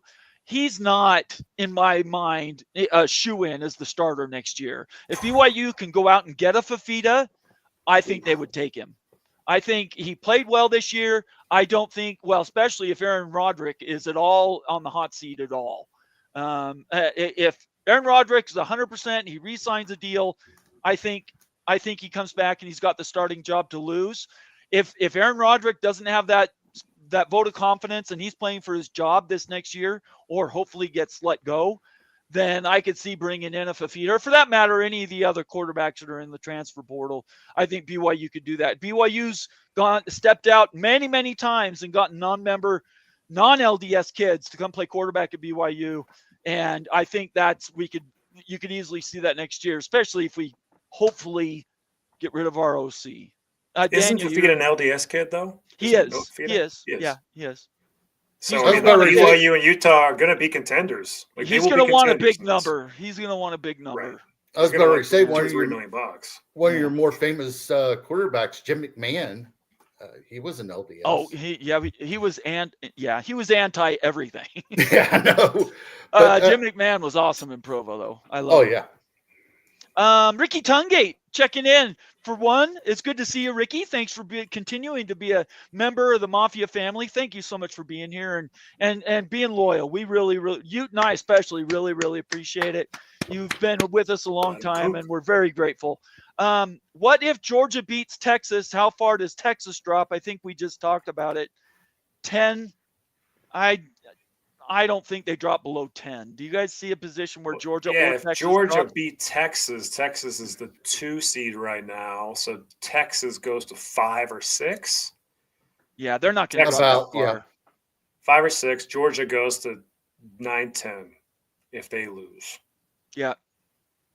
Yeah. That sounds about right. Yeah. Steve Moser says flawed product is as a TV show instead of a legitimate postseason championship. Yeah, that's true, Steve. We agree with you. Illini Ted, feel bad. By the way, last call. We've got about 3 or 4 minutes. If you want your comment to be read right this second, make it a super chat. Otherwise, I'm going to get to 2 more comments and we're going to get out of here tonight. Illini Ted, feel bad for the Big 12. The committee showed tonight that your conference is going to need 2 no-brainer options to beat out the SEC for the last spots. Yeah, it's not happening this year, Ted. Not happening this year. Maybe in the future, but not this year. And last comments from Becky Go Huskies. Jason Scheer is full of it. And I have inside info on a portal player law. So Jason Scheer is trying to make Becky out. Don't doubt Becky. She's throwing heat. Becky knows people. Yeah, she does. Becky actually has real contacts. I don't know if you guys are familiar with Becky's game, but she actually knows people in athletic departments all across the country. So when she says stuff on Twitter and whatnot, she actually normally she'll say if she doesn't have anything that comes like nothing to back up a statement, but when she makes a prediction, it's usually based in a contact that she has. So I'm not sure if she's speaking about the Fafita. That's what I would guess. It was from earlier in the show. I would imagine he's transferring, though. It makes sense if On3 is reporting it too. Why would he stick around? Arizona might win 4 games next year. They're going to lose a lot of people. Brennan should have been fired, in my opinion. That's year 1. I know. I still think he should have got let go. He did not. Anyway, no, we'll get into that in the offseason. Yeah. Keep chopping. One last comment here. At Sam, the Big 12 hope is that Clemson wins, I believe. Clemson would have to beat SMU to have any chance to move up into a bye. UNLV and Clemson, the Big 12 community is going to have to root for those 2 losses, unfortunately, because we like Boise State, we like Clemson on this channel, or SMU. Right. I guess maybe not you, Nate. SMU.